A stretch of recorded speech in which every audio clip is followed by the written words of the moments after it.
Welcome back, everyone. How we doing? Another video. I'm Z-Shot, and this is John. He was one of my roommates back in college. Commanders fan, DC fan, through and through. John, what's up? How are you, Z-Shaw? It's good to see you. Good, good, good. Okay. So this video is gonna be dedicated to the Commanders. So if you don't want to hear it, log off. I don't care. We're just talking Commanders for about 30 minutes. Season's done, John. There's no getting around it. But what I'm more disappointed by was we didn't trade any players. Were you surprised by that? I was watching the deadline, the tracker, trying to see what moves we were going to make. I was thinking the Commanders might try to acquire some draft picks and just get some more assets going into next season. But a little surprised there was no movement. But yeah, what were your thoughts? I thought we'd make at least one trade or something. I thought we were going to trade Payne. I thought the Bills could use him because there's no Ed Oliver. I thought who else? The Packers could use Payne. Who else needs a D tackle? I mean, Payne's a good pass rushing D tackle. Like the Chiefs could have used it. Like a lot of teams could have used Payne. Payne was our best trade piece. I'm surprised. I bet Peters AP was making calls. You know, Debo, I was surprised by. Maybe it's because AP knows Debo and they're close, and he didn't want to trade Debo away and send him packing again. I think that could have been a reason. Um, I'm surprised we kept Von Miller, but I kind of, for the sake of Von Miller, who's such a great player, I think I want to cut him so we can just sign with whoever team they want. No one's going to trade a seventh rounder for Von Miller right now, but like they should cut him. They need to cut him so he can be on a contender. I mean, were you surprised Allegretti and Wiley stayed put? Yeah, I mean, they were big pieces of the line last year, but you can tell they've, with the trade for Tunsil, drafting Connerly, they're kind of moving away from trying to go younger at the line. So, if you could have traded a backup guard to a championship or a playoff team looking for a title and gotten a couple, even just a day three draft pick, I think it could have been worth it. Hell yeah, and I was surprised the Chargers didn't put in a couple calls because they lost Slater and Joe Alt. So, but they got a guy from New Orleans. I don't know how good he is, but I guess they liked him better. Kind of surprised. I was hoping we'd ship them off, get a couple more picks, but I guess no one wanted to trade for those guys, which is kind of telling where this roster is. I mean, would you have done it if you were the other team? If you were GM for another team, let's say the Bills, would you have wanted to go get Debo or Payne? Like realistically? I think honestly in the NFL, it's just all about who you know. So it's like if they had past experiences or someone on the staff that had been with those guys before and could vouch, you see a lot of that where I've worked with a guy before. I was on the staff somewhere, even if I was just a line coach, on a different team and they overlapped, and that familiarity because you see a lot of players in always going back to those coaches. They have some type of past connection or played for. But maybe there just wasn't any familiarity on the staffs or anyone to kind of vouch or they overlapped with anybody. But I was a little bit surprised that just not one move, especially after Jaden goes down. The season's pretty much over. You're 3-6. You got a tough schedule coming up still. You should be looking to build for next year to add pieces to try to make another run with Jaden healthy next year to acquire some more picks. Maybe we can trade some guys in the offseason. I think Wiley's going to be a free agent. Allegretti's on his last year. They're still depth guys, which I love, but we're not contending anytime soon. Just disappointing. Um, Speaking of roster construction, do you like AP? I'm a big fan of Adam Peters. I think he's a really smart guy. Um, but a lot of people on Reddit, I mean, I know Reddits are doom and gloomers, but at the same time, some people are like kind of critical and are trying to be realistic. I'm gonna give AP the benefit of the doubt. It's his second year as GM. You're comparing AP to Howie Roseman, who Howie's been doing it for what, 10 plus years, and AP's been doing it for only this is his second year. It's very hard to compare and very unfair to do that. But what are your thoughts on AP so far? Yeah, I agree with you. You got to give them the benefit of the doubt. It's only year two. Those positions take time to get their guys in and see how they pan out. I don't think 2 years is enough to make a fair assessment, really, one way or the other. But obviously, last year, a lot of the pieces and roster construction, it could have some of it could have been a little bit of luck. We stayed pretty healthy. won a lot of games right there at the end in the fourth quarter. But I don't think, it's fair after 2 years, to say that he sucks and, be totally negative on him. I think you still got to give it time and let him bring in some more people in another draft class and see what he can do. The people who are the doom and gloomers are saying, besides Jaden, Johnny Newton, Ben Sinnott, Mikey's regressed. Luke McCaffrey unfortunately went down. I hate Luke. I want to talk about more. Jordan McGee's not getting on the field. You cut Dominique Hampton, and then last year's draft class, JC Josh Connerly has looked bad. I know he's shifted from the left tackle to the right tackle. Trey Amos is great. I think we got a stud at corner right there. But Jalen Lane, has a couple fumbles, a couple bad plays, and then Madrano's not getting on the field. I mean, like, besides the Amos and Jaden pick, what do you see? What do you see out of the other draft picks? Because Amos and Jaden are hits for sure. But Noonan's Yeah, not playing, Sinnott's not playing, Mikey's regressed. Like, what's going on? Like, why are they not playing? that's a great question. It's tough for someone as high as you drafted Johnny Newton to not even see him. I know you brought in Kinlaw, you brought in, obviously Payne's going to start with his contract, but I think it's a little alarming that someone like Newton, if you're drafting him that high, is just basically a rotational depth lineman at this point. Sinnott hasn't really gotten on the field as much. I know he had one catch maybe a couple weeks ago and a little run after, but Ertz isn't going to play much longer, if at all, next year. You're going to need someone like that to step up, and they're going to have to get more opportunities. Obviously, Bates is one of the best blocking tight ends, so he's big for the run game. But I know a lot of the fans would like to see Sinnott get some more run in the pass game as the tight end. Obviously, he's going to have to next year if Ertz is on his way out and only getting older. So yeah, I mean, I think Amos, as you said, I think he's a stud. He's played really well at corner. A little disappointing with Sanders still. I know he had a good playoff game last year with the interception against Detroit, but yeah, he hasn't looked as strong this year. I know he had the pick last week on Darnold, but the throw was pretty much behind the receiver there. Kind of went right to him, but yeah, I mean, it's a little alarming. I guess Sanders still did have the nice pick at the Chargers too on the tip pass. Hmm. But yeah, some of those guys don't look the same in year two as they did in year one, which can be a little bit alarming.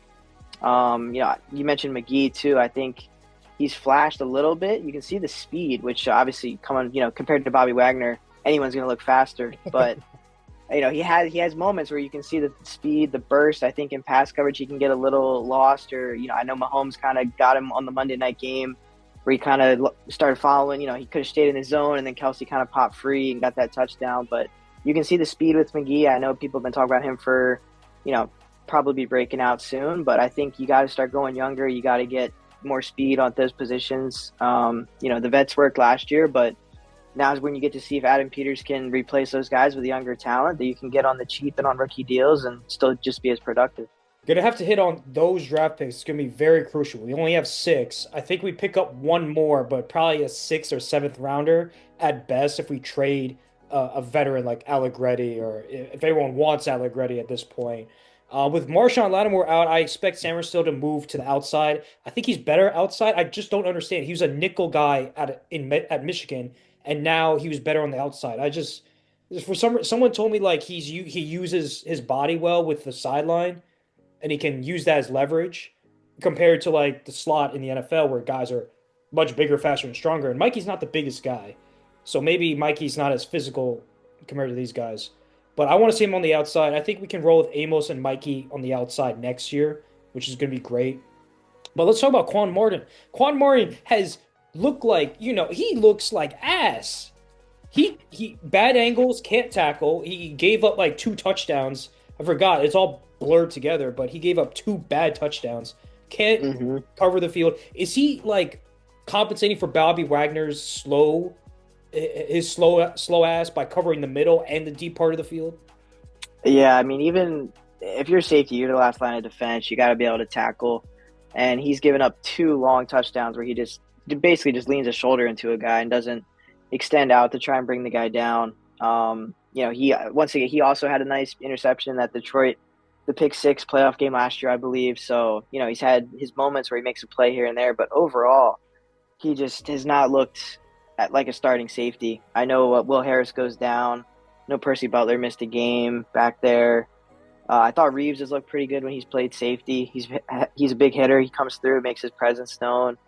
But yeah, Quan Martin's had some just really bad plays there where he's not making the tackle and being a safety or that last line of defense. You can't just lean a shoulder into a guy. You got to wrap up and bring him down and use the sideline there to push a guy out. Absolutely. And Quan, listen, Quan was kind of like a Swiss Army knife, a slot corner or a safety. So maybe if we move Mikey outside next year, let's move Quan to the slot. Let's see if he does better there, and then we can draft a safety in the fourth, fifth round, or probably the fifth, sixth round next year. Just do something. You gotta shake things up because Quan's not working at free safety. You're right. Got to get Sinnott more playing time. Since we kept all these veterans, they got to coach him up and just play Sinnott, play Johnny, play. Uh, I hate to see this, but Luke McCaffrey is so dynamic with the ball in his hands, and I hate to see the injury because he needed to play more. He needed to run more routes, get a feel for being a better wide receiver. I'm really disappointed, but let's go. Let's talk about the coaches. Let's talk about Joe Witt. People want Joe Witt's head on a stick. I'm sorry, Joe Witt. It's a little harsh, but you just see the difference. Maybe it's the age of the roster, but you see the difference between the Cardinals arriving violently, and the us. I mean, someone said when we played the Seahawks, Mike McDonald's defense, they play zone, but the linebackers go to the receiver. They match up. Like even if they run sticks, the receivers, they're running to them, so they're covering them. So it's like a man matchup zone. And with the Commanders, they gave up it was 3rd and 5, and Marshawn Lattimore gave up 8 yards of play to the Falcons. I'm like, what are you doing? Is that scheme? Like, I know Marshawn, I know you love playing press, but like you gave up 8 yards. Like that has to be coaching. Yeah, I mean, I thought Marshawn had his best game against the Chiefs, where he had that nice pick, and you could tell at the start of that play he's in press man. And I think part of coaching is putting your players in the best spot for them to be successful. It reminds me a little bit when Josh Norman came here, and he's like a zone, watch the QB's eyes, jump the route corner, and you put him in man. And that's not what his strength is. And it seems like with Marshawn, we had him soft zone, soft off the line of scrimmage, gives up 8 yards. The receiver can just run the little stick, and he's wide open. And I just don't know if they're putting the guys in the best spots to what their strength is. Like, we know Marshawn's been in the league. We know he's a press man corner. He wants to get his hands on the receiver. He wants to be physical. And if he's sitting 8 yards back off the line, that's just not where he's comfortable and where he's had his most success, even though I know he's on the tail end of his career and older. But yeah, I think that's got to be coaching. I saw something online that was saying that, players are going to have missed assignments and botched assignments like that, and they're going to give up big plays, but it's on the coach to limit those and put the players to be successful. And I feel like this late in the season, we just keep seeing those same blown coverages at least once a game. And to me, that's on the coaches to put those players in the best spot or understand, why is this happening and what can I do to fix it as a coach. And I don't see those little adjustments from Witt. I feel like we do the same thing over and over again, and it's just not working. But it's like Joe Witt is DQ's disciple. That's like his right hand man for years, and it's just frustrating because DQ is probably not going to fire Joe Witt. If the only reason Joe Witt's going to get fired is if AP and Josh Harris come down and say, DQ, you got to let him go. And you got to bring in someone else. Because obviously it's not working. The back half of the season, Joe Witt needs to show something. He needs to show that he can scheme and adjust because there are no adjustments from him. And speaking of adjustments, I know Cliff Kingsbury is an offensive genius. That's why he's been a head coach twice in college and in the NFL. He got that because of his offensive genius. But people have criticized him for being not able to adapt. And with Terry out, with Noah Brown out, with multiple injuries on the wide receiver position, people have said he can't adjust to running 3 tight end combo sets like the Pittsburgh Steelers are running. I want to see that. I want to see us run 3 tight end sets and just have Bates block and help JC out, and then have Ertz and Sinnott run out for routes. I want to see that. I want to see us do the Pittsburgh Steelers offense, which you will never hear me say because the Steelers don't know how to do offense, but Aaron Rodgers knows how to do offense. So I'll just say that. For sure. What No, do I you was say? going to say, Oh, no, go I was ahead. going to say one more thing. I just heard it on Grant and Danny on 106.7 The Fan. I listen to 106.7 The Fan all the time. They got some great perspective too. And I just heard them say a stat before I came on with you that I think Dan Quinn, when he's been a head coach, his defense is ranked like middle of the pack. And when he's been D coordinator, he's always had a top 5 defense. So I think he needs to be a little bit more involved with the defense. He's obviously a defensive-minded coach. So I think if he can be a little bit more involved in the day to day and the scheming and the game plan, maybe that helps because obviously whatever ever whatever Witt's doing, just it's just not clicking or it's not hitting home. So I'd like to see Quinn be a little bit more involved. Just based on those stats that I heard, like I think if he's a defensive minded coach, we got to get him in there a little bit more with the game planning, and maybe he can offer some new perspective too. Absolutely. I love that. Let me just ask because DQ when he got fired, he did this whole like survey, that for like a 2 year survey asking how he can improve. He said that he was too involved with the defense in Atlanta, which is kind of concerning because his defenses in Atlanta were not great, not like the Legion of Boom or with Dallas.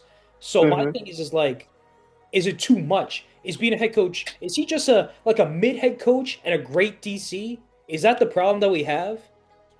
Yeah, I mean that could be too. I think some of those guys, like with Kingsbury, he's a great offensive mind and wasn't too great of a it's like some of those guys, they're just a good coordinator. They're a better coordinator than they are a head coach. And I think when you're a coordinator, you have that full autonomy and that's all you're focusing on. And when you're the coach, you just have to look at everything from a broader, bigger picture. And I think that could be the case with DQ that, I think he's a great leader of men, or he needs to bring in somebody that's a stronger D coordinator that can, th- come up with a little bit of a better scheme because I just don't think Joe Witt is finding the answers right now, and maybe it's a little bit on the personnel too. But even with personnel uh, inefficiencies, I think there's ways that put eight in the box, send a strong safety blitz, like do something different, just show us something, show zero blitz and then back out of it. Like I feel like we do the same exact stuff, every play. I heard Sam Darnold had a quote after the game. We just played Seattle,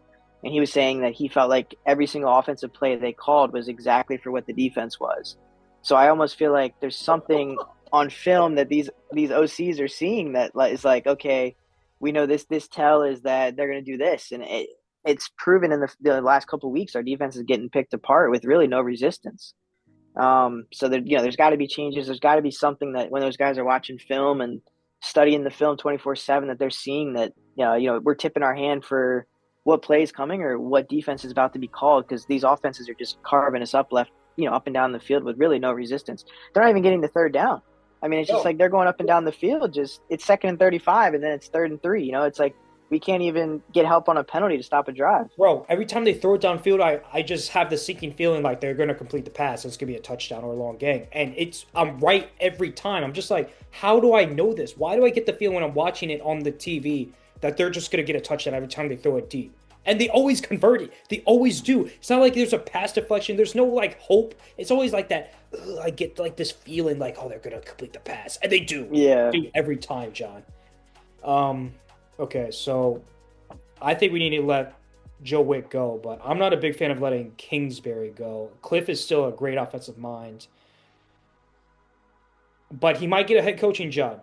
Like that's the reality. And like, do we have someone in place to get to have the next OC, Pritchard or Brian Johnson?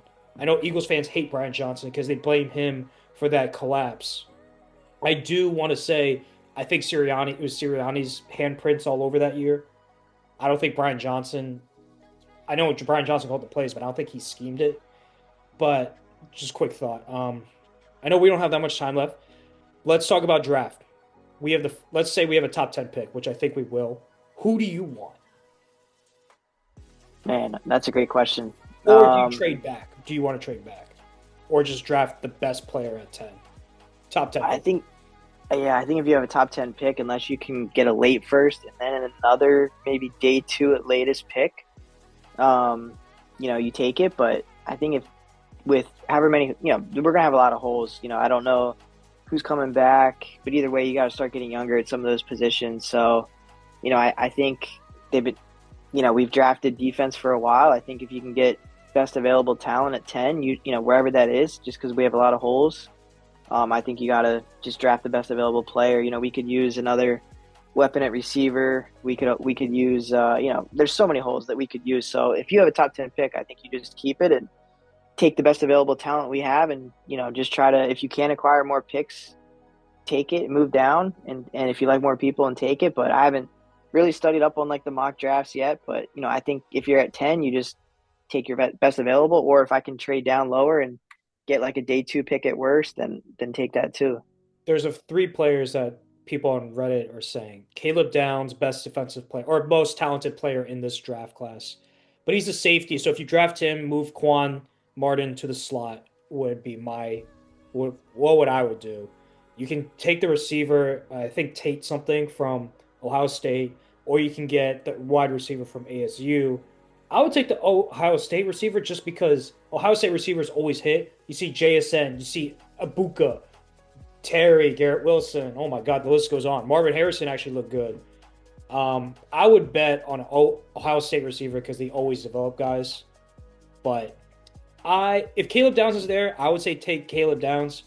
But if he's not, which I don't think he will be, you take a receiver because the receivers open up the running game and they're stacking the box with 8 guys because we have Chris Moore and on there as our ex receiver. I'm just like, bro, bench him, cut him. Yeah, I do not want to see him on the field at all. I want to see Jalen Lane. I want to see Treylon Burks, who we just signed.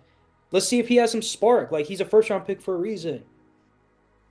for sure. Yeah, I think in the I think it was the Dallas game, Robbie Chosen, former Robbie Anderson, he looked like the best receiver, which is a little bit alarming because you don't want to see Chris Moore and Robbie Chosen. You want to see the young guys. That's why I like taking a chance on Treylon Burks, former first round pick. Obviously, he had talent coming out of college, coming out of school, and I'd rather give a young guy like that reps, and maybe they've seen it a change of scenery, and they can be a serviceable receiver as opposed to getting a veteran like a Chris Moore or Robbie Chosen, especially in a year like now where you know that playoffs isn't really in the picture and you should just be looking at the future.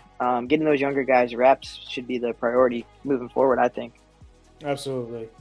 Um, do you like DQ or do you think he's kind of mid? And I know we didn't talk about it, but this is such a big topic. I mean, Ben Johnson when he declined the interview while we were AP was on the way to interview him.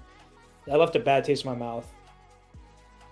I mean, if we fire DQ, who's out there that you could replace him with? It would be my question to you. Yeah, I'm not sure there really is. I mean, I think you can see how hard the guys, the brotherhood that they always talked about last year, and it seemed like it really changed from the previous regime. So I think he's definitely a leader of men, and it seems like the players definitely rally around him and respect him and like him. He seems like a player coach, but I think something with the defense. I don't know if the guys are just not listening. They don't trust Joe Witt or with the scheme or like something's a little bit of a disconnect there for me. But I would ride with Quinn. He got you to the championship game. He's been in a Super Bowl, obviously. With the Falcons. I know it didn't end the way they wanted to. It was a pretty epic collapse, but he has playoff experience. He seems like a leader of men. I think you ride it out with Quinn at least for whatever his current contract is and try to get it and we got to make changes at D coordinator, though. I just don't think Witt is the answer. And I know it's his buddy, and they've been together before, but I think you gotta look somewhere else there to me. And if you lose Kingsbury, maybe you bring in another young offensive mind that who knows about Mike McDaniel? It seems like he's another one of those guys where to me it seems like he was a really great coordinator, maybe just not a great head coach. But if you can keep someone like that, you can pick up somebody that has a great offensive mind and. I think we might lose Kingsbury to a coaching or another opportunity. I hope, I think Witt might be gone, so you might be getting 2 new coordinators in next year. But yeah, I think just for where Quinn got you to the championship game in year one and the brotherhood that you could see it on the field, you could see it off the field. These guys really bought into it, whatever he was selling in that locker room. So I think I would ride it out with Quinn and maybe try to just have some younger, new guys coming in for coordinators that can give you some changes for next year. Absolutely. And you know what? I think we've said all we needed to say. I agree with you. Joe Witt needs to go. I think Cliff gets the call from teams looking for a new head coach. I I don't think the Browns are going to fire Stefanski. Mike McDaniel is someone I would definitely look at as an outside hire. I know DQ said he wanted to have a system in place, internal hires, so Jaden can have the same system moving forward. Because Hmm. after Shanahan left for the Niners, he brought in Steve Sarkisian, and Steve Sarkisian had a completely different offense, and the offense wasn't the same. But if you have Mike McDaniel, you gotta hire him. He is an offensive genius, and that's someone you gotta bring in. I don't think Cliff leaves unless the Bills' job is open.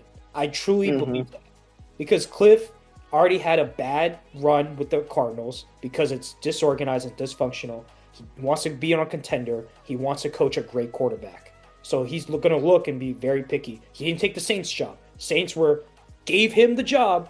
It was on a silver platter. He didn't take it. I think Cliff stays another year, but if that Bills job opens up, if they fail to win the Super Bowl, and McDermott should be shown the door because, in my opinion, in the last few videos, McDermott needs to leave. Click Kingsbury's in Buffalo, no doubt. Yeah, I can see that. Who wouldn't want to coach Josh Allen?